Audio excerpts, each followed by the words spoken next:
Praise Lord. ഞാൻ ഇന്നലെ കേട്ട ഒരു ദൈവവചനമാണ് ഹാലയില്. പക്ഷെ അത് എനിക്ക് ഒത്തിരി അനുഗ്രഹമായി തോന്നി. ഞാൻ വൈകിട്ട് സാറാമസ്റ്റോട് അത് കുറച്ചിങ്ങനെ ഷെയർ ചെയ്ത്. അപ്പം അത് ഒത്തിരി സ്ഥലങ്ങൾ നമുക്കൊരിത്തിരി അത് എത്രത്തോളം എനിക്ക് നിങ്ങൾക്ക് പറഞ്ഞ് മനസ്സിലാക്കി തരാൻ പറ്റുമെന്ന് എനിക്കറിയത്തില്ല. പക്ഷെ അതിൽ നിന്ന് പറയാൻ വേണ്ടി ശ്രമിക്കാൻ കുറച്ച് കാര്യങ്ങൾ. അതിന് ആദരം യെശയ്യാ പ്രവാചക 27-ാം അധ്യായത്തിന് 1-ാം വാക്യം ഒന്ന് വായിക്കും.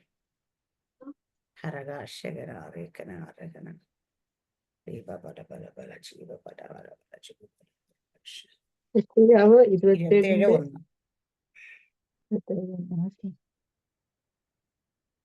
അന്നാളിൽ യഹോവ കടുപ്പവും വലിപ്പവും ബലവുമുള്ള തന്റെ വാൾ കൊണ്ട് വിദ്രുതസർപ്പമായ ലിബിയാഥാനെയും വക്രസർപ്പമായ ലിബിയാഥാനെയും സന്ദർശിക്കും.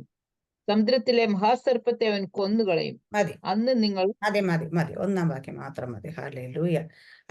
ദേവദാസൻ പറഞ്ഞ ഹെഡിങ് ദൈവത്തിന്റെ വാളും മഹാസർപ്പം എന്നുള്ളതായിരുന്നു. Hallelujah subject. ഇവിടെ പറയുന്നത് ഹല്ലേലൂയ. ഇവിടെ കടുപ്പവും വലിപ്പവും ബലവുമുള്ള ഇവിടെ പറയുന്നത് യഹോവയുടെ കടുപ്പവും വലിപ്പവും ബലവുമുള്ള തന്റെ വാൾ കൊണ്ട് പിതൃസർപ്പമായ ലിവ്യാതാനെ വക്രസർപ്പമായ ലിവ്യാതിനെ സന്ദർശിക്കും. സമുദ്രത്തെ മഹാസർപ്പത്തെ അവൻ കൊന്നുകളയും. അപ്പോൾ കടുപ്പവും വലിപ്പവും ബലവുമുള്ള തന്റെ വാൾ. ഹല്ലേലൂയ.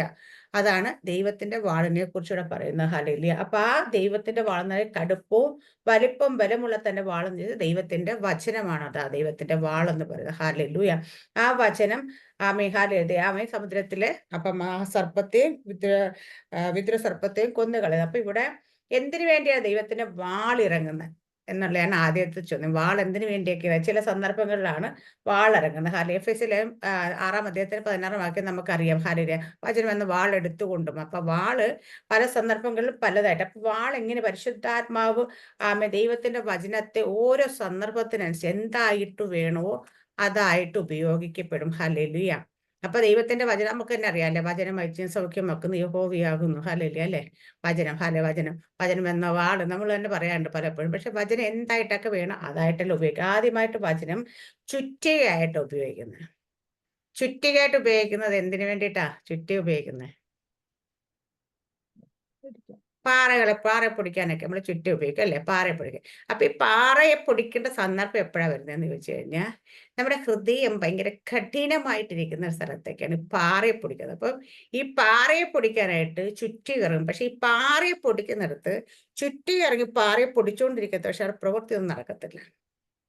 കാരണം പാറ ഇങ്ങനെ പൊട്ടിച്ചോണ്ടേ ഇരിക്കും. എപ്പോഴും പൊട്ടിച്ചുകൊണ്ടിരിക്കണ വല്ല പ്രവൃത്തി നടക്കും? പണി വല്ലതും നടക്കുമോ?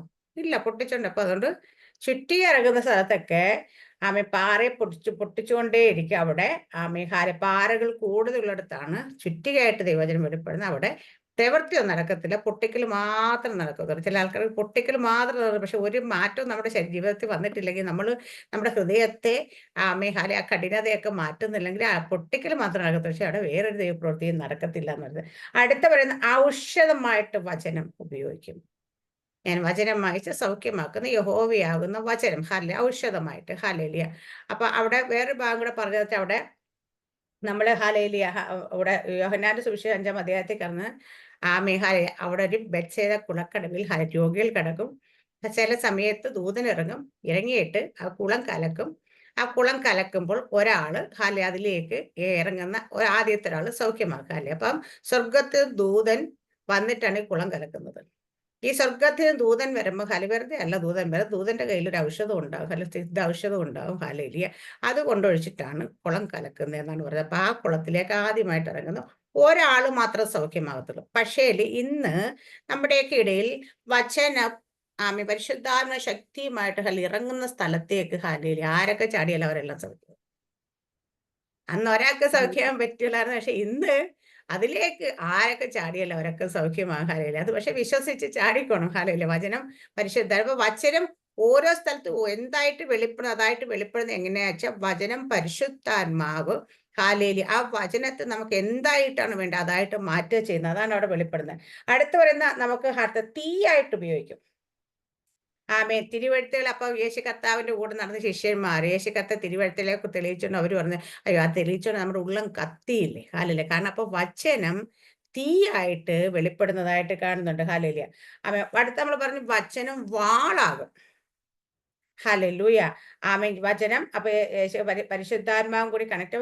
വചനം എന്ന ആത്മാവിന്റെ വാൾ എടുത്തുകൊണ്ട് നിൽക്കാൻ പറയുന്നത് വചനം വാളായിട്ട് മാറുന്നുണ്ട്. ഹല്ലേലൂയ.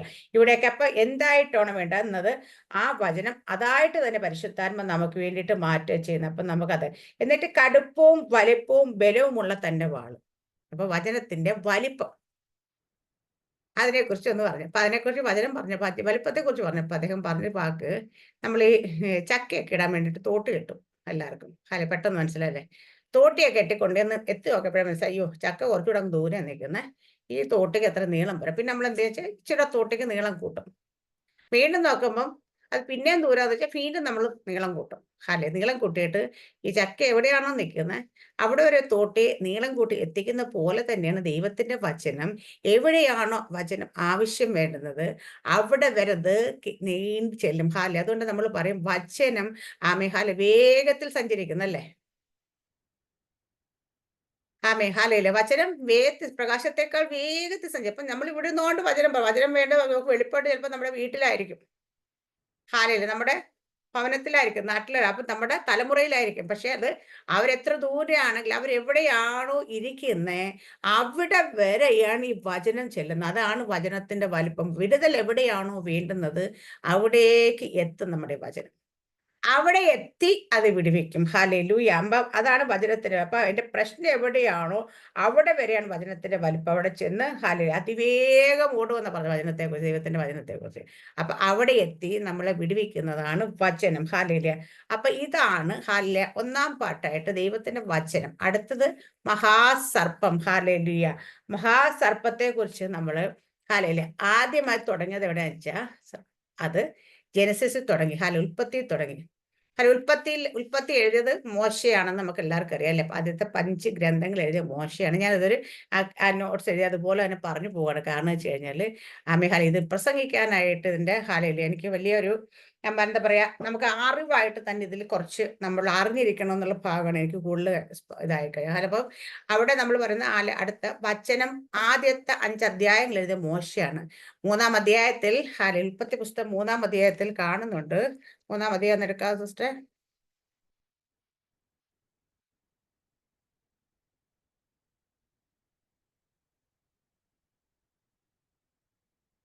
മൂന്നാം അധ്യായത്തിൽ 1-ാം വാക്യം തുടങ്ങേണ്ട വായിച്ചു. യഹോവയായ ദൈവം ഉണ്ടാക്കിയ എല്ലാ കാട്ടുജന്തുക്കളെക്കാളും പാമ്പ് കൗശലമേറിയതായിരുന്നു.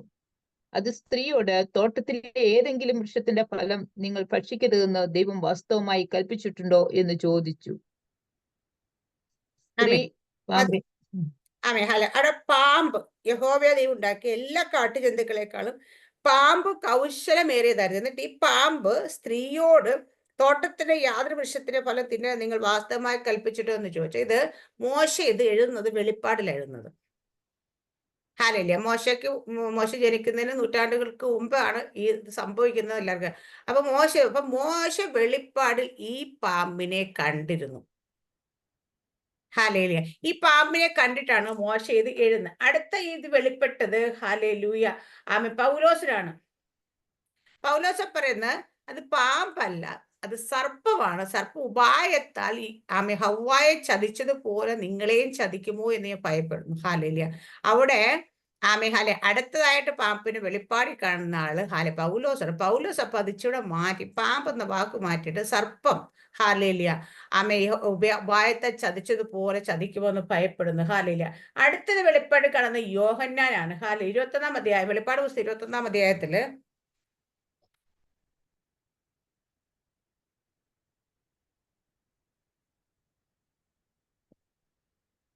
ഇപ്പൊങ്ങനെയാണോ പാമ്പ് മഹാസർപ്പം 20 20 അനന്തരം ഒരു ദൂതൻ അഗാധത്തിന്റെ താക്കോലും ഒരു വലിയ ചങ്ങലയും കയ്യിൽ പിടിച്ചുകൊണ്ട് സ്വർഗത്തിൽ ഇറങ്ങുന്നത് ഞാൻ കണ്ടു. അവൻ പിശാചും സാത്താനും എന്നുള്ള പഴയ പാമ്പായ മഹാസർപ്പത്തെ പിടിച്ച് 1000 ഇവിടെ യോഹന്നാൻ കാണാൻ പറയുന്നത്, ഒരാൾ പറഞ്ഞ പാമ്പാണ്, ഒരാൾ സർപ്പമാണ്. പക്ഷെ ഇവിടെ യോഹന്നാൻ എടുത്ത് പറയുന്നത് അവൻ പിശാചും സാത്താനും എന്നുള്ള പഴയ പാമ്പായ മഹാസർപ്പത്തെ പിടിച്ചു 1000 ആണ്ടത്തേക്ക് ചങ്ങലയിലിട്ടു. ഹാലേലിയ. അപ്പം പാമ്പായ പിശാചും സാത്താനുമായ പാമ്പായ മഹാസർപ്പത്തെ അവിടെ അത് എന്താണ് എന്ന് കൃത്യമായിട്ട് വെളിപ്പാടിൽ യോഹന്നാനോട് പറയുന്നത്. അത് പാമ്പ് എന്തായിരുന്നു, സർപ്പം എന്തായിരുന്നു, അത് പാമ്പും സർപ്പം പിശാചും സാത്താനുമായിരുന്നത്. അത് പാമ്പായ മഹാസർപ്പം, അത് മഹാസർപ്പമായിരുന്നു. അതിനെ പിടിച്ച് ചങ്ങിലേക്ക് ഇടുന്നതിനെ കുറിച്ച് യോഹന്നാൻ ഇവിടെ പറയുന്നുണ്ട്. ഹല്ലേലൂയ. അപ്പൊ ആ 3 പേരും ആണ് വെളിപ്പാടിൽ ഈ സംഭവത്തെ കാണുന്നതും അതിനെക്കുറിച്ച് എഴുതുന്നതും. ഹല്ലേലൂയ. അടുത്ത നമ്മൾ കാണുന്നത് അപ്പൊ ഇവിടെ നമ്മൾ കാണുന്ന 3 സ്ഥലത്ത് 3 പേരും പറയുന്നത് ഒരേ ആളെ കുറിച്ചാണ്, അല്ലേ? സാത്താനെ കുറിച്ചുള്ളതാണ് ആ 3 പേര് എഴുതിയേക്കുന്നത്. പിശാച് എന്ന പാമ്പിനെ കുറിച്ച് തന്നെ എഴുതിയേക്കുന്നത്. ഈ 3 പേരും ആള് മാറിയിട്ടുണ്ട്, പക്ഷെ പറഞ്ഞ സംഭവമൊക്കെ ഒന്ന് തന്നെയാണ്. അതുപോലെ നമ്മളോട് ചില ദൈവിക ആലോചനകൾ പറയുന്ന ആൾക്കാർ മാറുമായിരിക്കും, പക്ഷേ ദൂതിന് മാറ്റമൊന്നും വരത്തില്ല. ഈ 3 പേരും പറഞ്ഞ സംഭവം ഒന്നാണ്. ദൈവം ഉൽപ്പത്തി പുസ്തകത്തിൽ എന്താ പറഞ്ഞത്? സർപ്പത്തിന്റെ സ്ത്രീയുടെ സന്തതി സർപ്പത്തിന്റെ തലയെ തകർക്കും, അല്ലെ? ദൈവം ഉപയോഗിച്ച സർപ്പത്തിന്റെ തലയെ തകർക്കും സ്ത്രീയുടെ സന്തതി. ഈ 3 പേരും പറഞ്ഞ ഈ പാമ്പും സർപ്പവും മഹാസർപ്പവും എന്ന് പറഞ്ഞ തലയെ തകർത്തത് ആ സന്തതി തന്നെയാണ് തകർത്തത്. ഒരു മാറ്റം വന്നിട്ടില്ല. ഹല്ലേലൂയ. അപ്പൊ ഇവിടെ എല്ലാം ഈ പറഞ്ഞേക്കുന്ന കാര്യങ്ങളെല്ലാം ഒന്നാണ്. ഹല്ലേലൂയ. അടുത്ത ഈ പാമ്പിനെ കുറിച്ച് പറഞ്ഞിട്ട് ഇത് ഞാൻ ഇന്നലെ രാത്രി പറഞ്ഞത് മാർക്കോസിന്റെ സുവിശേഷം 16-ാം അധ്യായത്തിൽ വചനമുണ്ട്. വിശ്വസിക്കുന്നവരാൽ ഈ അടയാളങ്ങൾ നടക്കും. മാർക്കോസിന്റെ 16-ന്റെ എനിക്കൊന്ന് ലാസ്റ്റ് വാക്യമാണ്, 15 തുടങ്ങിയിട്ടാന്ന് തോന്നുന്നു. ഞാൻ പറയുന്നത് മനസ്സിലാകും. ഇതൊരു അറിവായിട്ട് പറയുന്നതിന്റെ കാര്യം വെച്ചാൽ ഇന്നലെ എനിക്ക് ഭയങ്കര റെവലേഷനായിട്ട് വെളിപ്പെട്ടു. അപ്പൊ ഞാനത് പലരും അറിഞ്ഞിരുന്നാൽ നല്ലതായിരിക്കും തോന്നി. നമ്മുടെ ജീവിതത്തിൽ ഇതെങ്ങനെയൊക്കെയാണ് എൻ്റർ ചെയ്യുന്നത്, ഇത് വന്നാൽ എന്തൊക്കെ സംഭവിക്കും, ഇതെങ്ങനെ വന്നെങ്ങനെ തിരിച്ചറിയാം എന്നുള്ളതൊക്കെ കുറച്ച് അറിവുകൾ. മാർക്കോസ് സുവിശേഷം 16-ാം അധ്യായത്തിന്റെ വിശ്വസിക്കുകയും സ്നാനമേൽക്കുകയും ചെയ്യുന്ന 17-ാം വിശ്വസിക്കുന്ന അടയാളങ്ങൾ നടക്കും. വിശ്വസിക്കുന്നവരാൽ ഈ അടയാളങ്ങൾ നടക്കും. എന്റെ നാമത്തിൽ ഭൂതങ്ങളെ പുറത്താക്കും, പുതുഭാഷകൾ സംസാരിക്കും, സർപ്പങ്ങളെ പിടിച്ചെടുക്കും. സർപ്പങ്ങളെ പിടിച്ചെടുക്കും. മതി സിസ്റ്റർ, മതി. സർപ്പങ്ങളെ പിടിച്ചെടുക്കും. എന്താ നമ്മളെ കൈ കൊണ്ട് തന്നെ പിടിച്ചെടുക്കുന്നതിനെ കുറിച്ച് ആശ്ചര്യമായിട്ട് പാമ്പുകളെ പോയി പിടിക്കാനല്ല പറയുന്നതെങ്കിൽ, പക്ഷെ ആത്മമണ്ഡലത്തിൽ ചില സർപ്പങ്ങളെ നമ്മൾ പിടിച്ചെടുക്കും. കാരണം വെച്ച് കഴിഞ്ഞാൽ അതിന്റെ അർത്ഥം നമുക്ക് ദൈവം തന്നിരിക്കുന്ന അധികാരം ഉപയോഗിച്ച് സർപ്പങ്ങളെ പിടിച്ചെടുക്കുക. അതിന് ഇവിടെ ഇപ്പൊ ആശ്ചര്യമായിട്ട് തന്നെയല്ല ഇത് നമുക്ക് നോർമലായിട്ട് പറയാൻ അദ്ദേഹം പറഞ്ഞതിന് ഒരു കാര്യം കൂടെ പറഞ്ഞത്. പാമ്പുകളിൽ നമ്മൾ ഭജനത്തിൽ യേശുക്കർത്താവിന്റെ പാമ്പിനെ പോലെ ബുദ്ധിയും പ്രാവിനെ പോലെ നിഷ്കളങ്കതയും ഉള്ളവരായിരിക്കണം. പാമ്പിന്റെ ബുദ്ധിയെ കുറിച്ച് പറഞ്ഞത്, ബുദ്ധി എന്ന് വെച്ചാൽ ഒരു കാര്യം കണ്ട് ഫോക്കസ് ചെയ്താൽ മിനിമം ഒരു 17 മണിക്കൂറെങ്കിലും അതിന്റെ തലയിൽ അതിന്റെ ആ ബുദ്ധി അത് മറന്നു പോകാതിരിക്കും. അതാണ് പാമ്പിനുള്ള. പക്ഷെ അത് മണ്ണുമായിട്ട് ഇങ്ങനെ ഇഴഞ്ഞു നടക്കുക മാത്രമേ ബുദ്ധി നിൽക്കത്തുള്ളൂ. മണ്ണിൽ നിന്ന് പൊക്കി കഴിഞ്ഞാൽ ബുദ്ധി പോയി. അതുകൊണ്ടാണ് പാമ്പിനെ പിടിച്ചു പൊക്കുന്നത്. അവനിരിക്കുന്ന കംഫർട്ട് സോണിൽ അവൻ ഇങ്ങോട്ട് വരാല്ല, നമ്മൾ കയറി പിടിച്ച് അവനെ പൊക്കുക എന്നുള്ള ഒരു അർത്ഥം അതിനകത്തുള്ളതെന്ന് പറയുന്നുണ്ട്. പക്ഷെ അത് അവൻ ആശ്ചര്യമായിട്ട് പാമ്പിനെ പിടിക്കുന്ന, അല്ലെങ്കിൽ അത് നമുക്കൊരു അറിവായിട്ട് നമുക്ക് ഇരിക്കാം. അപ്പൊ സർപ്പങ്ങളെ പിടിച്ച അപ്പൊ ഇതിനകത്ത് കാണുന്ന കാര്യം എന്താ അറിയാം, എന്തുകൊണ്ടാണ് സർപ്പങ്ങളെ പിടിച്ചെടുക്കണം ദൈവം പറഞ്ഞിരിക്കുന്നത് ചോദിച്ചു കഴിഞ്ഞാൽ വിദ്രസർപ്പം എന്ന് പറയുന്ന സാധനം, 2 സർപ്പത്തെ കുറിച്ച് വിദ്രസർപ്പം എന്ന് പറയുന്ന സാധനം കുതിച്ചു പായുന്നതാണ്. മഹാസർപ്പം പുളഞ്ഞു പോകുന്നതാണ്. അപ്പൊ ഇതിന് രണ്ടേയും പിടിക്കാൻ ബുദ്ധിമുട്ടാണ്. കുതിച്ചു പായുന്നതിനെയും പുളഞ്ഞു പോകുന്നതിനും പിടിക്കാൻ പാടാം. പക്ഷേങ്കിൽ അഭിഷേകമുള്ളവൻ അവനെ പിടിക്കാൻ പറ്റും. അവൻ എത്ര സ്പീഡിൽ പോയാലും എത്ര പുളഞ്ഞു പോയാലും അഭിഷേകത്തോടെ നമുക്ക് അതിനെ കൈകാര്യം ചെയ്യാൻ പറ്റും. അപ്പൊ അഭിഷേകമുള്ളവർക്ക് മാത്രമേ അതിനെ കൈകാര്യം ചെയ്യില്ലെങ്കിൽ ഇവനെ കൈ പിടിക്കാൻ പറ്റത്തില്ല, തെന്നിപ്പോ. അപ്പൊ അതുകൊണ്ട് ഈ 2 വിദ്രസർപ്പം അവിടെ പറഞ്ഞ മഹാസർപ്പം, ഇത് രണ്ടിന്റെയും വേഗതയെ കുറിച്ച്, അതെങ്ങനെ സഞ്ചരിക്കുന്നതിനെ കുറിച്ച് പറഞ്ഞു. ഒന്ന് കുതിച്ചു പായുമെങ്കിൽ ഒന്ന് പുളഞ്ഞു അതിന് രണ്ടിനെയും എത്ര സ്പീഡിൽ പോയാലും അഭിഷേകമുള്ളവൻ അതിന് പിടിക്കാൻ പറ്റും. ആത്മമണ്ഡലത്തിൽ നമ്മൾ അതിനെ യേശു പറഞ്ഞ അപ്പൊ നമ്മൾ പിടിച്ചെടുത്ത് ആത്മമണ്ഡലത്തിൽ തന്നെ വിഹാരിക്കുന്നതിനെ അഭിഷേകത്താൽ പിടിക്കാൻ പറ്റും. ഇതിനെ പിടിക്കണം. കാരണം ഈ സാധനം നമ്മുടെയൊക്കെ ജീവിതത്തിൽ ഇങ്ങനെ പലപ്പോഴും കയറി വരും.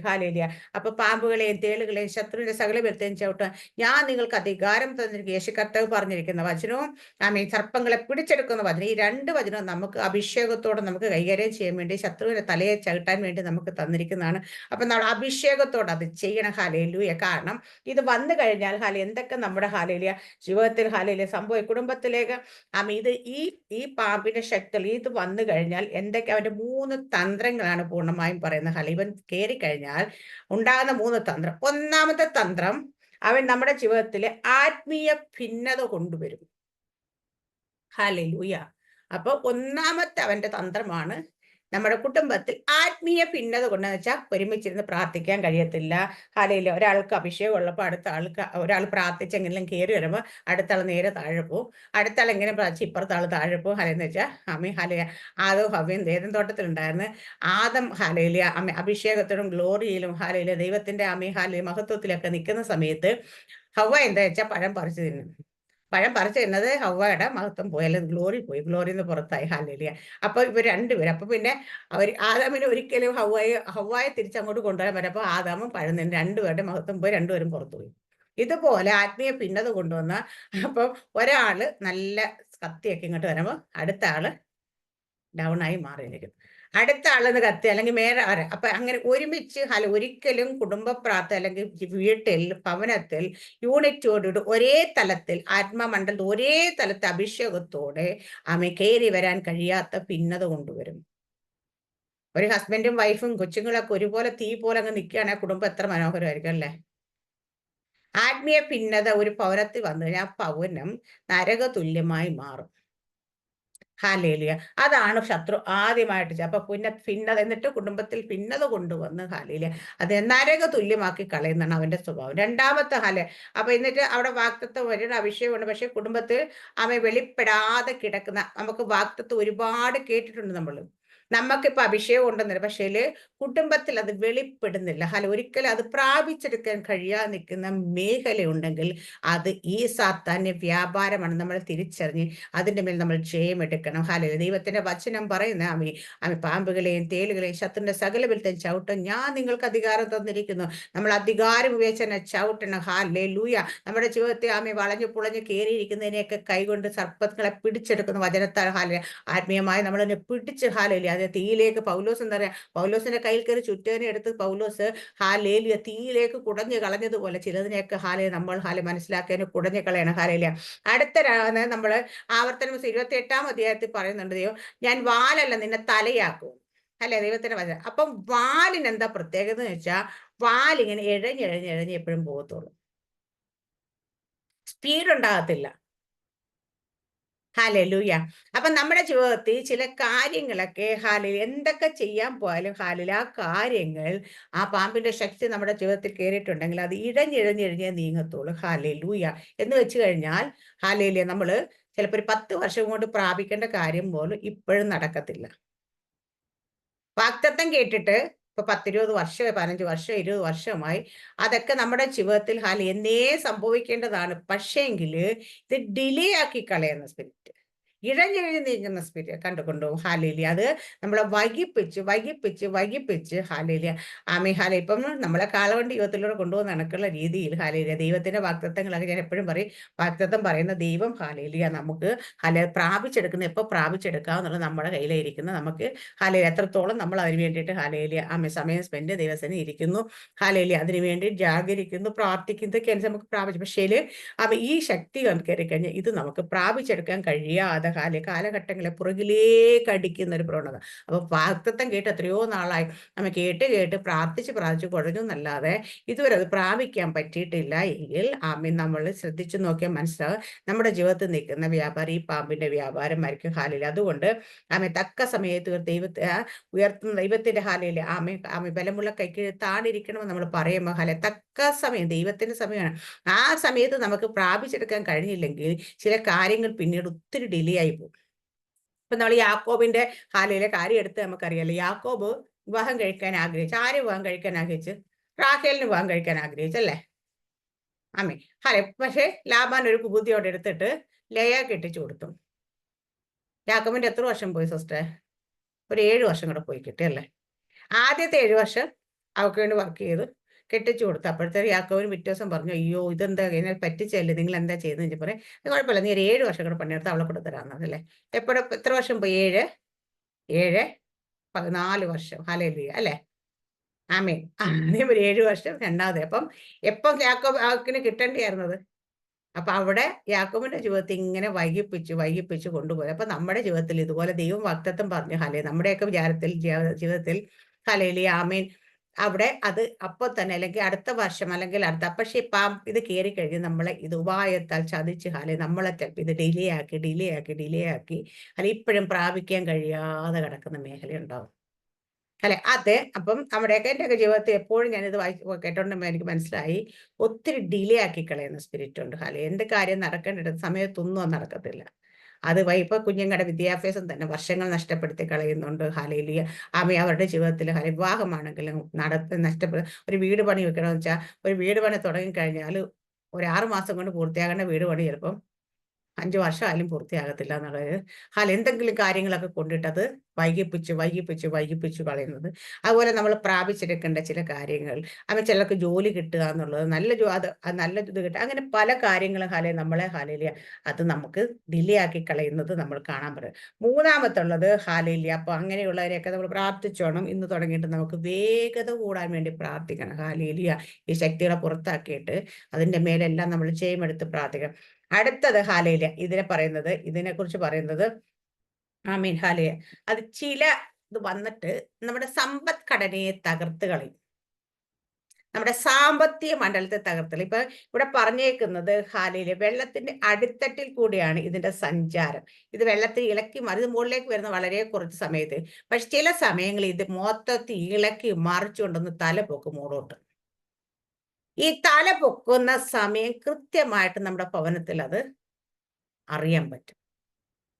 എന്ന് വെച്ച് കഴിഞ്ഞാൽ നമ്മള് ഉറുമ്പ് കൂട്ടുന്ന പോലെ കൂട്ടി വെച്ച് പൈസയൊക്കെ കയ്യിലാകുമ്പോഴത്തേന് എന്തെങ്കിലും ഒരു പെട്ടെന്നൊരു കാര്യം കയറി അങ്ങോട്ട് വരും. ഇതങ്ങോട്ട് പോയി കിട്ടും. ഇപ്പൊ ആർക്കെങ്കിലും പെട്ടെന്ന് രോഗം വന്ന് പെട്ടെന്ന് ഹോസ്പിറ്റലിലേക്ക് കൊണ്ട് ഒരു ടെസ്റ്റായി ഒരു എന്താ പറയാ ഒരു എക്സ്റേ ഒരു ECG അല്ലെങ്കിൽ ബ്ലഡ് ടെസ്റ്റ് ചെയ്തൊക്കെ കഴിഞ്ഞ് വലിയ കുഴപ്പമൊന്നുമില്ല വീട്ടിൽ വരുമ്പോഴത്തേന് നമ്മൾ പറയാ ദൈവം കൃപയാൽ വിടിയിച്ച് രക്ഷിച്ച് വലിയ കുഴപ്പമൊന്നും പറ്റിയില്ല. വലിയ ആപത്തിൽ നിന്ന് അനർത്ഥത്തിൽ നിന്നൊക്കെ രക്ഷിച്ചത്, നെഞ്ചുവേദനയൊക്കെ ആയിരുന്നു, അറ്റാക്ക് ആണോ എന്നൊക്കെ വിചാരിച്ച, പക്ഷെ ഒന്നുമില്ലായിരുന്നു, ദൈവം കൃപയാൽ വിടിയിച്ചതൊക്കെ. പക്ഷെ ഇത് നമ്മൾ സാക്ഷ്യം പറയും, ഓർത്തോണം, നമ്മുടെ കയ്യിൽ ഇരുന്ന അതുവരെ സമ്പാദിച്ചതൊക്കെ കാലിയായിട്ടുണ്ട്. അവൻ ഈ ആളെ തകർത്ത് കളയാനോ കൊന്നു കളയാനോ ഒന്നുമല്ല. അവന്റെ ലക്ഷ്യം നമ്മുടെ ജീവിതത്തെ ഇന്ന് സാമ്പത്തികത്തെ തകർത്ത് കളയാൻ മാത്രമേ ഉണ്ടാകും. അത് ഇടയ്ക്ക് ഇങ്ങനെ സംഭവിക്കുന്നെങ്കിൽ എന്തെങ്കിലും വേറ്റൊരു ആവശ്യത്തിന് വേണ്ടി നമ്മൾ അത് വേറെ ആവശ്യം സ്വപ്നം കണ്ടുകൊണ്ട് സമ്പാദിച്ചു വെക്കുന്നതിനെയൊക്കെ ഇടയ്ക്ക് വന്നിട്ട് ഒറ്റ വിഴുങ്ങുന്ന കണക്ക് വിഴുങ്ങിക്കളയുന്നെങ്കിൽ വിചാരിച്ചോളുക ഇതിന്റെ ശക്തിയാണ് അവിടെ നിൽക്കുന്നത്. ഹാലേലുയ. അപ്പം ആ ശക്തിയെ ആമേൻ കളയണം നമ്മൾ. നമ്മുടെ ജീവിതത്തിൽ ഈ 3 കാര്യങ്ങൾ വെച്ചുകൊണ്ടിരിക്കല്. ഈ 3 കാര്യം ഇത്രയാണ് ദൈവത്തിന്റെ വാളും മഹാസർപ്പം എന്നുള്ള ഭാഗത്ത് നിന്ന് എന്നല്ല പറഞ്ഞു. അപ്പൊ ഇതിനകത്ത് ഏതൊക്കെ മേഖല നമ്മുടെ ജീവിതത്തിൽ എഫക്റ്റ് ചെയ്യുന്നുണ്ടെന്ന് നമ്മൾ തന്നെ കണ്ടെത്തണം. എവിടെയൊക്കെ എന്റെ ജീവിതത്തിൽ ഇത് എവിടെയൊക്കെ വ്യാപരിക്കും, നമ്മുടെ ജീവിതത്തിൽ കുടുംബത്തിൽ ആത്മീയ ഭിന്നതയുണ്ടോ? നമ്മുടെ ജീവിതത്തിൽ എന്ത് കാര്യങ്ങളും സമയത്ത് നടക്കേണ്ട കാര്യങ്ങൾ നടക്കാതെ ഡിലേ ആയി പോയിട്ടാണ് നടക്കുന്നത്. മൂന്നാമത്തെ കാര്യം എന്ന് വെച്ചാൽ നമ്മുടെ ജീവിതത്തിൽ ഇടയ്ക്ക് ഇതുപോലെ സാമ്പത്തിക നഷ്ടങ്ങൾ വരുന്ന രീതിയിലേക്ക് എന്തെങ്കിലും അൺഎക്സ്പെക്റ്റഡ് ആയിട്ടുള്ള ആവശ്യങ്ങൾ പോലെ കയറി വന്ന് നമ്മുടെ കൈക്ക് നന്മ ഒഴുക്കി കളയുന്നുണ്ടോ? ഈ 3 കാര്യങ്ങൾ നമ്മുടെ ജീവിതത്തിൽ സംഭവിക്കുന്നുണ്ടെങ്കിൽ നമ്മൾ ആത്മീയരാണ്. അവനെ പിടിക്കാനായിട്ട് ഇത് മറ്റാർക്കും പറ്റത്തില്ലെങ്കിലും നമുക്ക് പക്ഷെ ദൈവം അതിനുള്ള അധികാരം അഭിഷേകം നമുക്ക് തന്നിട്ടുണ്ട്. അപ്പൊ നമ്മുടെ ജീവിതത്തിൽ ഇതിനി ഇങ്ങനെ മുൻപോട്ട് പോകണോ വേണ്ട എന്ന് തീരുമാനിക്കുന്നത് നമ്മളാണ്. ഇത് വന്ന് കയറിക്കഴിഞ്ഞാൽ ചില രോഗങ്ങൾ പോലെ നമ്മുടെ ജീവിതത്തിൽ വരാണ്ട് ചില ഇന്നലെ അദ്ദേഹം പറയുന്നുണ്ട്, സ്ത്രീകളെ സംബന്ധിച്ചിടത്തോളം രക്തസ്രവക്കാരായ സ്ത്രീകളുണ്ടെങ്കിൽ അതെല്ലാം ഈ പാമ്പിന്റെ ശക്തി കയറുന്നത് കൊണ്ടാണ് വരുന്നത്. തലമുറകളില്ലാത്തത് പാമ്പിന്റെ ശക്തി കൊണ്ടാണ് വരുന്നത്. ഇത് വന്നു കഴിഞ്ഞാൽ വരിഞ്ഞു മുറുക്കുന്ന പോലെ വരിഞ്ഞു മുറുക്കിയിട്ട് ഞാനത് പറഞ്ഞുകൊണ്ടിരിക്കുമ്പോൾ ഞാൻ നമ്മുടെ നിഷമൊക്കെ പ്രാർത്ഥിച്ചപ്പോൾ കണ്ട വിഷയം ഞാൻ എന്റെ മനസ്സിൽ അങ്ങനെ ഓർത്താല് ഇങ്ങനെ നമ്മളെ വരിഞ്ഞു മുറുക്കിയിട്ട് ശ്വാസം മുട്ടിച്ചിട്ട് ചിലതിനെയൊക്കെ ഞെക്കി ചിലതിനൊക്കെ തകർത്ത് കളയുന്നൊരു അനുഭവം ഇതുണ്ടാക്കാറുണ്ട്. അപ്പൊ ഇങ്ങനെയൊക്കെയുള്ള അനുഭവങ്ങൾ നമ്മുടെ ജീവിതത്തിൽ ഉണ്ടാകുന്നുണ്ടെങ്കിൽ അതിന്റെ എല്ലാം കാരണം മറ്റൊന്നുമല്ല, ഈ പിശാച് നമ്മുടെ ജീവിതത്തിൽ നമ്മുടെ ഭവനത്തിൽ കയറിയിട്ടുണ്ടെന്നുള്ള. അത് കയറാനായിട്ട് വഴി എന്തുകൊണ്ട് കയറും? ഞങ്ങൾ ഇത്രയും പ്രാർത്ഥിക്കുന്നില്ലയോ, ഞങ്ങൾ ഇത്രയും ആരാധിക്കുന്നുണ്ടല്ലോ, ഞങ്ങൾ ഇത്രയും ആമി വചനം വായിക്കുന്നു, ഇതൊക്കെ ഉണ്ടാവില്ല. പക്ഷെ നമ്മുടെ ജീവിതത്തിൽ ഒരു ചാനൽ ഉണ്ടാവും നമ്മുടെ കുടുംബത്തിലേക്ക്. അതിപ്പോ നമ്മുടെ ജീവിതത്തിലുള്ള മറ്റൊരു വ്യക്തിയായിരിക്കും, നമ്മൾ തന്നെ ആകണമെന്നില്ല. ഞാൻ പറയാം, നമ്മുടെ വീടിന്റെ കഥ മെയിൻ ഡോറ് തുറന്നിട്ടാ ആരെങ്കിലുമൊക്കെ അകത്ത് കയറും അല്ലേ സാറാമ്മ സിസ്റ്ററെ? പയ്യെ കൂടെ പോയി പൂച്ച പട്ടി എന്തെങ്കിലുമൊക്കെ പരിക്കകത്തിൽ കയറണമെങ്കിൽ ഡോറ് തുറന്നാ കയറും അല്ലേ? ഈ ഡോറ് ഞാൻ തന്നെ തുറക്കണം നിർബന്ധം വല്ലതും ഉണ്ടോ? ഇല്ല. അവിടെ ഇരിക്കുന്ന പട്ടി പറയണു, ആ മിനി സിസ്റ്റർ തന്നെ വന്ന് തുറന്നാലും ഞാൻ കയറത്തോളം പറഞ്ഞ വാതൊക്കെ കാത്തേക്കോ? ഇല്ല, ആര് തുറന്നിട്ടാലും ഇത് ഓടിക്കയറും അല്ലേ? അപ്പൊ നമ്മുടെയൊക്കെ ജീവിതത്തിൽ അല്ല നമ്മുടെയൊക്കെ ഭവനങ്ങളിൽ ഇത് ആര് തുറന്നാലും കയറും. അപ്പൊ നമ്മൾ തന്നെ തുറക്കണമെന്നില്ല. നമ്മൾ ഒരാളായിരിക്കും ചിലപ്പോൾ പ്രാർത്ഥിക്കുന്നത്, ഒരാളായിരിക്കും അഭിഷേകത്തിൽ, ഒരാളായിരിക്കും ആരാധന, അല്ലെങ്കിൽ ഒരാളായിരിക്കും വചനം വായിക്കുന്നത്. പക്ഷേ നമ്മുടെ ഭവനത്തിൽ മറ്റുള്ള വ്യക്തികൾ ഉണ്ടെങ്കിൽ അവർ തുറന്നിട്ടാൽ ഇതകത്ത് കയറും, അവരിലൂടെയും കയറാം. അല്ല, അപ്പൊ ചാനൽ എതിലെ കൂടെയെങ്കിലും, പക്ഷെ കയറിക്കഴിഞ്ഞാൽ അത് എതിലേ വന്ന് കയറിയതാണെങ്കിലും കാലയിൽ ഇതിനെ പുറത്താക്കാനുള്ള അഭിഷേകം നമുക്ക് മാത്രമേ ഉള്ളൂ. അവർക്കത് തുറന്ന് അകത്ത് കയറ്റാൻ പറ്റും, പക്ഷെ പുറത്താക്കാൻ അവർക്കാർക്കും പറ്റത്തില്ല. അല്ലെ, പുറത്താക്കാൻ നമുക്ക് മാത്രമേ പറ്റത്തുള്ളൂ. അതുകൊണ്ട് നമ്മൾ അത് പുറത്താക്കി ഇല്ലെങ്കിൽ എന്താ നമ്മുടെ തലമുറകളുടെ ജീവിതത്തെ ഇത് നാശമാക്കി കളയും. അവരാദ്യം ലക്ഷ്യം വെക്കുന്ന തലമുറകളെയാണ്. ഇത് കയറിക്കഴിഞ്ഞാൽ അപ്പൊ തലമുറകളുടെ ജീവിതം, അപ്പൊ നമ്മുടെ തലമുറകളുടെ ജീവിതത്തെ തകർത്ത് കളയെങ്കിൽ തകർത്ത് തരിപ്പണമാക്കുന്നത് അതിന്റെ കണ്ടുകൊണ്ട് അയ്യോ എന്ന് പറഞ്ഞിട്ട് നമ്മൾ മാറിയിരിക്കല്ല ചെയ്തത്. അപ്പൊ ദൈവം നമുക്ക് തന്നിട്ടുള്ള അഭിഷേകത്തോട് നമ്മൾ എഴുന്നേൽക്കണം, അതിനെ കൈകാര്യം ചെയ്യണം. അപ്പൊ തന്നെ എന്റെ വീട്ടിൽ എന്തെങ്കിലും കയറി, അവൻ നമ്മുടെ വീട്ടിൽ ഒരു പാമ്പ് കയറിയാൽ പണ്ടെപ്പോഴും പറയാം എക്സാമ്പിൾ, ഞാൻ പാമ്പ് കയറി കഴിഞ്ഞാൽ കണ്ടുകൊണ്ട് വെറുതെ ഇരിക്കും നമ്മള്? ഇല്ല. കാരണം വെച്ചാ നമ്മളപ്പോ തന്നെ ബഹളമുണ്ട്, കാറൊക്കെ ബഹളമുണ്ട്, നമുക്ക് ഒറ്റയ്ക്ക് ഓടിക്കുമ്പോൾ നാട്ടുകാരെ വിളിച്ചു കൂട്ടിയെങ്കിൽ നമ്മൾ അതിനെ തല്ലി അടിച്ച് പുറത്താക്കും അല്ലേ? അല്ല, ഈ കയറി തല്ലി വിട്ടുന്നോട്ടെ എന്ന് വിചാരിക്കുമോ? ഇതുപോലെ തന്നെയാണ് ചില പൈശാചിക ശക്തി നമ്മുടെ ഉള്ളിൽ കയറി, വീടിനുള്ളിൽ കയറുന്നത്. അങ്ങനെ തന്നെ കാണും. ഒരു പാമ്പ് കയറിയ നമ്മൾ എത്രത്തോളം തീഷ്ണതയോടെ അതിനെ പുറത്താക്കുവോ, നമുക്ക് പറ്റത്തില്ല, ഒറ്റയ്ക്ക് പറ്റത്തില്ല, പറ്റുന്നവരെ കൊണ്ട് വിളിച്ചുകൊണ്ട് അതിനെ എടുത്ത് പുറത്ത്, അതുപോലെ തന്നെ നമ്മൾ ചെയ്യണത്. ഇല്ലെങ്കിൽ ഒരു സൈഡിൽ നിന്ന് ഇതിങ്ങനെ തിന്നാൻ തുടങ്ങും, വിഴുകാൻ തുടങ്ങിക്കഴിഞ്ഞാൽ നമ്മുടെ ജീവിതത്തെ നമ്മുടെ തലമുറകളുടെ ജീവിതത്തെ, നമ്മുടെ ഭവനത്തിൽ ഓരോ നന്മകൾ അല്ലെങ്കിൽ ഓരോ സന്തോഷങ്ങൾ ഇത് കെടുത്തിക്കളയാൻ തുടങ്ങും. ഇന്നലെ ആ ദേവദാസം ഒരു കാര്യം ഞാൻ ഭയങ്കരമായിട്ട് ശ്രദ്ധിച്ച് പറഞ്ഞ, അദ്ദേഹം പൈശാചിക ശക്തികളുടെ മേൽ വളരെ അഭിഷേകം അധികാരത്തോട് ശുശ്രൂഷിക്കുന്ന മനുഷ്യനാണ്. അതേപോലെ ചില വീടുകളിൽ ചെല്ലുമ്പോൾ പൈശാചിക ശക്തി വെളിപ്പെട്ട് നിൽക്കുന്ന ശരീരങ്ങളിൽ നിന്ന് ഈ പൈശാചിക ശക്തി പുറത്താക്കുമ്പോൾ അതിങ്ങനെ കളിയാക്കി ഒരു ചിരിയും ചിരിച്ചുകൊണ്ട് ഇത് പുറത്തു പറയുന്നു. ഒരു ദിവസം അദ്ദേഹം ചോദിച്ചു, നീ എന്താ ഇങ്ങനെ ചിരിച്ചുകൊണ്ട് വെച്ചാൽ നമ്മളൊരു കളിയാക്കിയിട്ട് പോകുന്ന ഒരു ലെവൽ. അപ്പൊ നീ എന്താ ഇങ്ങനെ ചിരിച്ചെന്ന് ചോദിച്ചപ്പം അപ്പൊ പിശാച് പറഞ്ഞെന്ന് വെച്ചാൽ, ഞാനിവിടെ വന്നിട്ട് കാലങ്ങൾ കുറേയായി, ഞാൻ എൻ്റെ ടാർഗറ്റ് ഫുൾ ഇവിടെ പൂർത്തീകരിച്ചു കഴിഞ്ഞു. ആ കട്ടിലേ കിടക്കുന്നതാണ് എൻ്റെ ടാർഗറ്റാ, ആ പെറ്റിയിലിരിക്കുന്ന ഫോട്ടോ അതെന്റെ ടാർഗറ്റായിരുന്നു, ഇപ്പുറത്ത് നിൽക്കുന്നത് അതെന്റെ ടാർഗറ്റാണ്. ഇതെല്ലാം ഞാൻ ഈ ഭവനത്തിലേക്ക് എന്തിനു വേണ്ടി കയറിയ ആ ടാർഗറ്റ് എല്ലാം ഞാൻ പൂർത്തിയാക്കി. ഇനിയിപ്പോ എന്നെ പുറത്താക്കേണ്ട നിങ്ങൾക്ക് എന്താ? ഹല്ലേലൂയ. ഒരു പൈശാചിക ശക്തി നമ്മുടെ ഭവനത്തെ കയറിയിട്ട് അവനെ ടാർഗറ്റ് പൂർത്തിയാക്കിയിട്ട് പുറത്താക്കുന്നതിലല്ല. ടാർഗറ്റ് അവൻ കയറുമ്പോൾ തന്നെ അതിനെ തിരിച്ചറിയണം. അല്ല, നമ്മൾ കാണാം ചില ഭവനങ്ങളിൽ കയറിയിട്ട് തലമുറകളുടെ വിവാഹ ജീവിതത്തെ തകർത്ത് കളയുന്നുണ്ട്, അല്ലെ കുടുംബ സമാധാനത്തെ തകർത്ത് കളയുന്നുണ്ട്. ഇപ്പൊ വിശ്വാസ ജീവിതത്തിൽ നിൽക്കുന്നവരെ പിന്മാറ്റത്തിൽ കൊണ്ടുപോകുന്നു, അവർ പോയിട്ട് മറ്റു പലരിലേക്കും പോയി. ഇതെല്ലാം കഴിഞ്ഞ തകർച്ചയുടെ അങ്ങേ അറ്റം എത്തിയിട്ട് നമ്മളിതിനെ പുറത്താക്കിയിട്ടൊരു കാര്യമില്ല. അതിനു മുമ്പ് നമ്മൾ ഇത് കേറുമ്പോ തന്നെ ഞാൻ പറയുന്നത് കേറുമ്പോഴല്ല, അവനവിടെ പദ്ധതി വെക്കുമ്പോ തന്നെ നമ്മൾ അതിനെ തിരിച്ചറിഞ്ഞ നമ്മുടെ ദൈവം നമുക്ക് വെളിപ്പെടുത്തും കേട്ടോ. കാരണം നമ്മൾ പലപ്പോഴും കാണാറുണ്ട് നമ്മുടെ എല്ലാവരുടെയും ജീവിതത്തിൽ പിശാച് എന്തെങ്കിലും പദ്ധതി അവിടെ വെക്കുമ്പം ദൈവം നമുക്ക് വെളിപ്പെടുത്തി തരും. എന്തിനാ വെളിപ്പെടുത്തുന്നത്? ഇത് പ്രാർത്ഥിച്ച് ജയിച്ച് ചെയ്യുമ്പോൾ. എപ്പോഴാ ദൈവം ഇത് വെളിപ്പെടുത്തുന്നത്? നമ്മൾ ദൈവസന്നിധി ഇരിക്കുമ്പോഴാണ് വെളിപ്പെടുത്തുന്നത്, നമ്മൾ പ്രാർത്ഥിക്കുമ്പോഴാണ് വെളിപ്പെടുത്തുന്നത്, നമ്മൾ ജാഗരിക്കുമ്പോഴാണ് ദൈവം ഇത് വെളിപ്പെടുത്തി തരുന്നത്. ഇത് വെളിപ്പാട് നമ്മൾ പ്രാപിച്ചെടുത്ത് നമ്മൾ അതിനെ പ്രാർത്ഥിച്ച് ജയം എടുക്കണം. അപ്പൊ തന്നെ അതിനു വേണ്ടിയാണ് നമ്മൾ ദൈവസന്നിധി ഇരിക്കണം എന്ന് പറയുന്നത്, നമ്മൾ പ്രാർത്ഥിക്കണം എന്ന് പറയുന്നത്, നമ്മൾ ജാഗരിക്കണം. ഇത് പ്രാർത്ഥിക്കാതിരിക്കാതിരുന്ന വല്ലോടൊക്കെ ഓടി നടന്നാൽ നമുക്കിത് കിട്ടത്തില്ല, ഇത് അറിയത്തില്ല നമ്മൾ. പിന്നെ അവൻ കയറി ഒരു സൈഡ് തിന്ന് ഒരു പരുവായി കഴിയുമ്പോഴേക്കും നമ്മൾ അറിയുന്നത് അയ്യോ ഇവൻ കയറിയോ എന്നൊന്ന്. പിന്നെ അവനെ പുറത്താക്കാൻ വേണ്ടിയിട്ടുള്ള ഓട്ടമായിരിക്കും. ഈ ഓട്ടം വന്നെല്ലാം കഴിയുമ്പോൾ പുറത്താക്കാൻ സമയമാകുമ്പോഴത്തേന് അവൻ എന്തിന് നമ്മുടെ ഭവനത്തിൽ കയറിയോ, നമ്മുടെ ജീവിതത്തിൽ കയറി, അത് കംപ്ലീറ്റ് അവൻ പൂർത്തിയാക്കി കഴിഞ്ഞിരിക്കും. ഹല്ലേലൂയ. അപ്പം അങ്ങനെ നമ്മൾ പൂർത്തിയാക്കി കഴിഞ്ഞിട്ട് തന്നെ പുറത്താക്കിയിട്ട് എന്താ കാര്യമുള്ളത്? ഞാൻ പറയുന്ന കാര്യം മനസ്സിലാവുന്നുണ്ടോ നിങ്ങൾക്ക്? ഹാലയ നമ്മുടെയൊക്കെ ജീവിതത്തിലേക്ക് ഇവൻ പദ്ധതി വെക്കുമ്പോ തന്നെ അവൻ അവരുടെ പ്ലാൻ മെനയുമ്പോ തന്നെ ഇത് തിരിച്ചറിയണം നമ്മൾ. അപ്പൊ തന്നെ നമ്മൾ അതിനെ പുറത്താക്കാൻ വേണ്ടി ഹാലയില് നമ്മൾക്ക് ദൈവം തന്നിരിക്കുന്ന അഭിഷേകത്തോടെ അധികാരത്തോടെ നമ്മൾ എഴുന്നേൽക്കണം. ഹാലയില് അതിന് എഴുന്നേറ്റ് ഹാലയില് അതിനെ പുറത്താക്കേണ്ട ഉത്തരവാദിത്വം നമ്മുടെ കയ്യിലായിരിക്കുന്നത്. ഹല്ലേലൂയ, ആമേൻ. അപ്പം നമ്മുടെയൊക്കെ ജീവിതത്തിൽ ഇന്ന് നമ്മൾ ചെയ്യേണ്ട കാര്യം, ഇത് ഏതെങ്കിലുമൊക്കെ മേഖലയിൽ നമ്മുടെ ജീവിതത്തിൽ ഇത് എഫക്റ്റ് ചെയ്ത് നിൽക്കുന്നുണ്ടോ?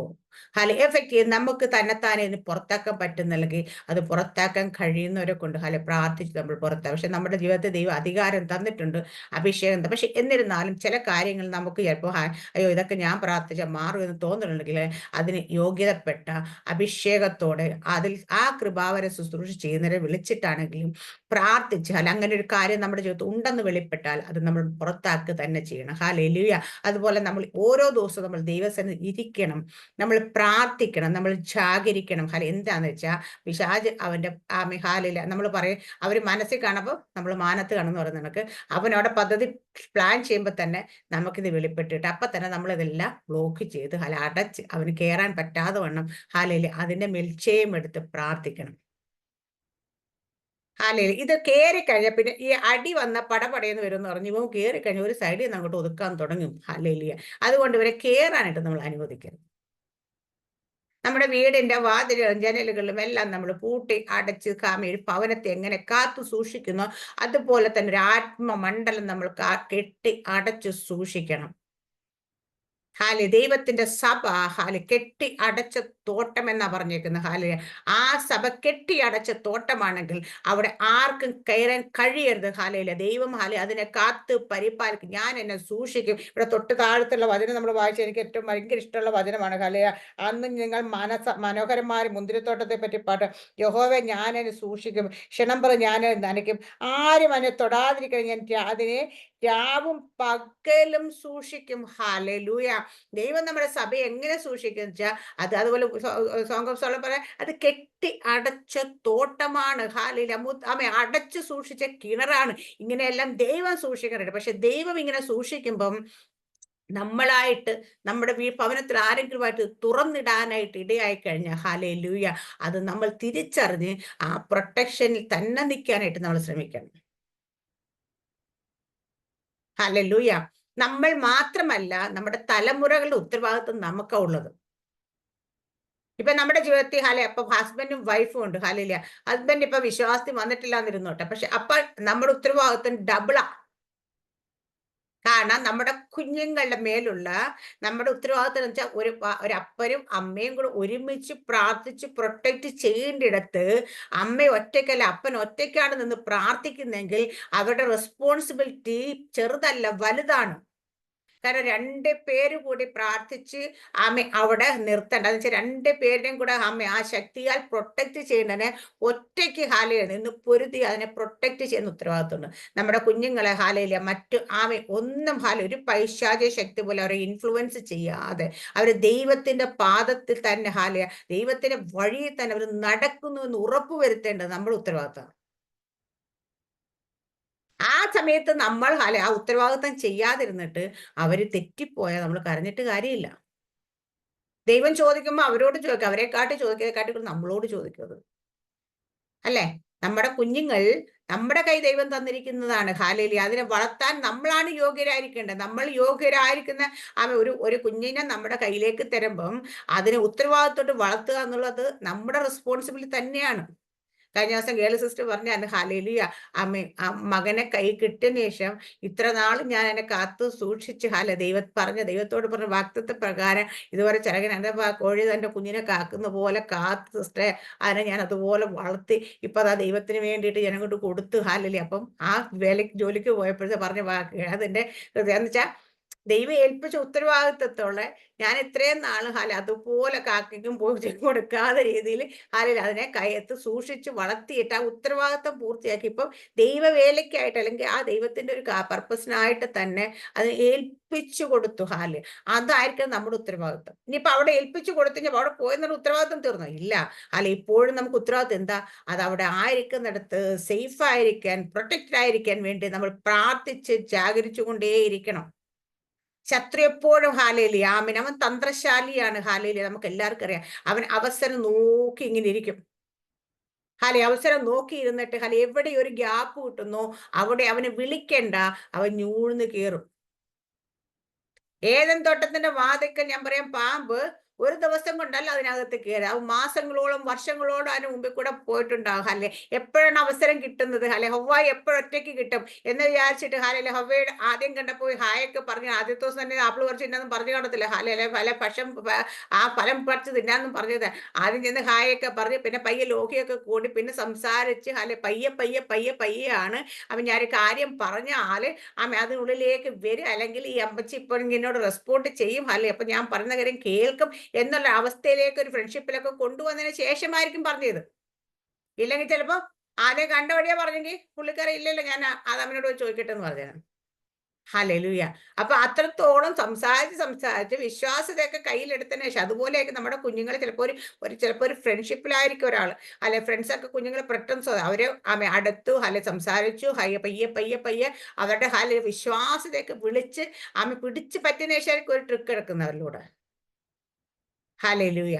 ഇതുപോലെ നമ്മുടെ ജീവിതത്തിൽ അങ്ങനെയൊക്കെ തന്നെ ആയിരിക്കും. അപ്പൊ അതുകൊണ്ട് നമ്മളെല്ലാവരും വളരെ ജാഗ്രതയോടെ ഈ ദിവസങ്ങളിൽ ദൈവം നമുക്ക് തന്ന ദൈവത്തിന്റെ വചനം എന്ന വാളുണ്ട്. ആ വാളിനെ കുറിച്ചിട്ട് പറയുന്നത് അത് കടുപ്പവും വലിപ്പവും ബലവുമുള്ള തന്റെ വാളെന്ന് അത് അപ്പൊ ഈ വാള് എവിടെ എങ്ങനെ വേണം നമുക്കത് ഉപയോഗിക്കേണ്ട ആ രീതിയിലേക്ക് വചനവും പരിശുദ്ധാത്മാവുമായി ചേരുമ്പം വചനം എന്തായിട്ടാണ് നമുക്ക് വെളിപ്പെടേണ്ടത് അതായിട്ട് നമുക്ക് വെളിപ്പെടും. അതുകൊണ്ട് പരിശുദ്ധാത്മാവും വചനവും നമ്മൾ ശക്തമായിട്ട് അറ്റ്ലീസ്റ്റ് 2 കാര്യങ്ങൾ നമ്മൾ ഓർക്കണമെന്നാണ് ദൈവദാസൻ ഇന്നലെ ശുശ്രൂഷ തുടങ്ങിയപ്പോഴേ പറഞ്ഞ ആ 2 കാര്യങ്ങൾ നമ്മൾ വിശ്വസിക്കണം.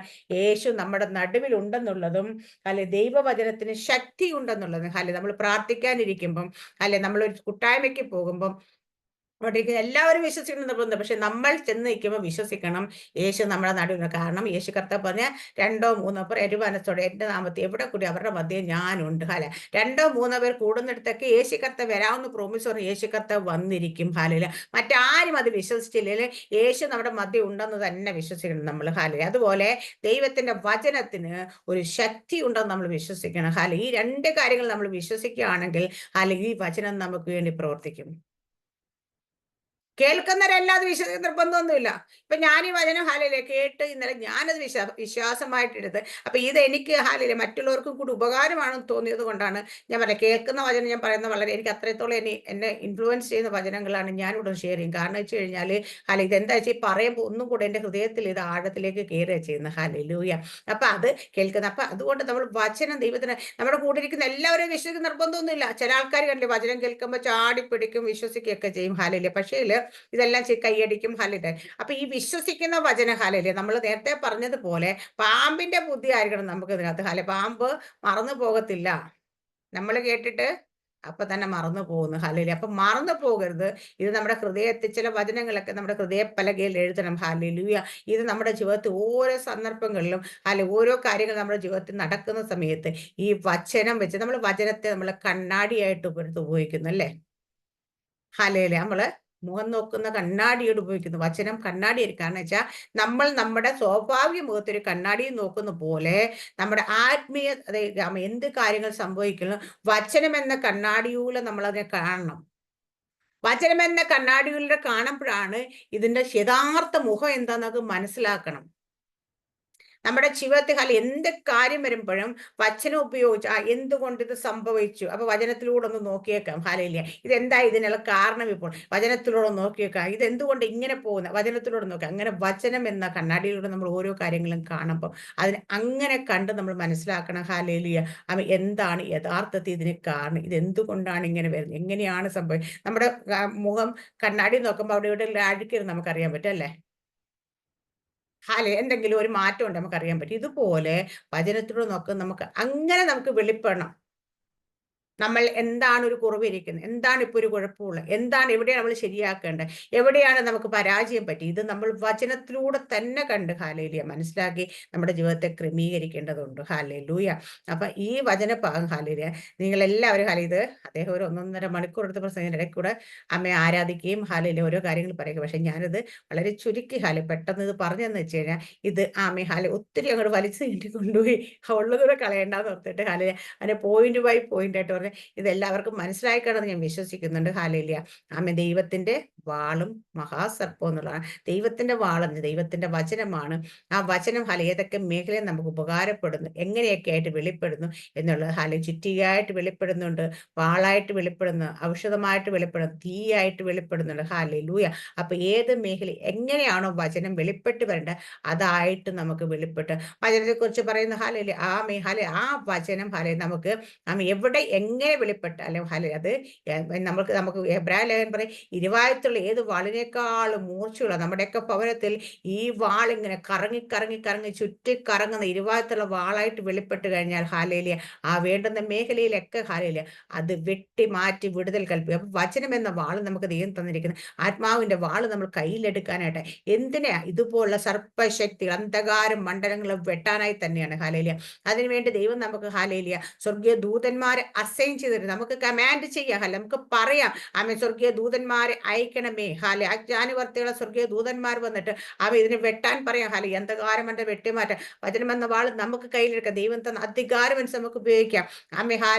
പാമ്പുകളെയും തേളുകളെയും ശത്രുവിന്റെ സകല വെച്ച് ചവിട്ടാൻ നമുക്ക് അധികാരം തന്നിട്ടുണ്ട്. ഈ അധികാരമൊക്കെ വെറുതെ വചനത്തിൽ പറയാനല്ല, നമുക്ക് ഉപയോഗിക്കാൻ വേണ്ടിയിട്ടാണ്. ആത്മാവിന്റെ വചനം എന്ന വാൾ എടുത്തുകൊണ്ട് നിൽക്കണം. അപ്പൊ എഫെസ്യ ലേഖനം 6-ാം അധ്യായത്തിൽ നമ്മൾ പറയും നമുക്ക് കുറേ കാര്യങ്ങൾ തന്നിട്ടുണ്ട് അതിനകത്ത്. അതൊക്കെ നമ്മൾ ഉപയോഗിക്കാൻ വേണ്ടിയിട്ട് തന്നേക്കുന്നത്. വിശ്വാസം എന്ന പരിചയം എടുക്കണം. ആത്മാവിന്റെ വാളെടുക്കണം. ഇങ്ങനെ ഓരോ കാര്യങ്ങൾ നമ്മളോട് പറഞ്ഞ് നമ്മൾ സെൽഫ് ഡിഫെൻസിന് വേണ്ടിയിട്ട് നമ്മളോട് പറഞ്ഞേക്കുന്നത്. നമ്മുടെ ജീവിതത്തെ നമുക്ക് പ്രൊട്ടക്ട് ചെയ്യാൻ വേണ്ടി ദൈവം തന്നിരിക്കാൻ അതിനൊക്കെ ഉപയോഗിക്കുക. ഈ ദിവസങ്ങളിൽ നമ്മുടെ ജീവിതത്തിൽ ഇതുപോലുള്ള ശക്തികൾ ഏതെങ്കിലും നിൽക്കുന്നുണ്ടോ എന്ന് നമുക്ക് ഈ പറഞ്ഞ 3 കാര്യങ്ങളിലൂടെ ഒക്കെ നമ്മൾ തിരിച്ചറിഞ്ഞ് അതിനൊക്കെ ഉണ്ടെങ്കിൽ പുറത്താക്കുക. ജയത്തോടുകൂടി ജീവിക്കുക. പിശാചിനെ നമ്മൾ അടിമകളായി പോലും നമ്മുടെ ജീവിതത്തെ കാർന്ന് നമ്മുടെ ജീവിതത്തെ അവൻ കയറിയാൻ നമ്മൾ അനുവദിച്ചു കൊടുക്കരുത്. നമ്മളെ ദൈവം ആക്കി വെച്ചിരിക്കുന്നത് അതിനെയൊക്കെ ജയിക്കാൻ വേണ്ടിയിട്ടാണ്. നമ്മുടെ ഭവനത്തെ, നമ്മുടെ കുഞ്ഞുങ്ങളെ എല്ലാം പ്രൊട്ടക്ട് ചെയ്യുന്നുള്ള നമ്മുടെ ഉത്തരവാദിത്തം. നമ്മളാണ് വീടിന്റെ കാവൽക്കാർ, നമ്മളാണ് നമ്മുടെ ഭവനത്തിന്റെ കാവൽക്കാർ, നമ്മളാണ് നമ്മുടെ ദേശത്തിന്റെ കാവൽക്കാർ. അപ്പൊ അതുകൊണ്ട് ആ കാവൽക്കാർ നന്നായിട്ട് കാവൽ കാത്തില്ലെങ്കിൽ ദൈവം ചോദിക്കും, കാവൽക്കാരാ രാത്രി എന്തായാലും നമ്മൾ ചോദിക്കും, തെക്കോട്ടും വടക്കോട്ടും നോക്കാൻ ഇടയാക്കല്ലേ. ഇരുട്ടിന്റെ ശക്തികളുടെ ബലം എത്രയാണെന്ന്.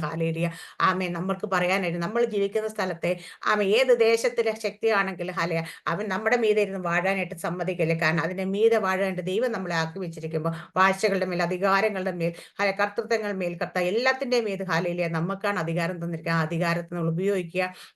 ജയത്തോട് ജീവിക്കുക. ഈ വചനത്തെ എല്ലാവരും അനുഗ്രഹിക്കുമാറാകട്ടെ. ആമേൻ. സ്തോത്രം. God bless you.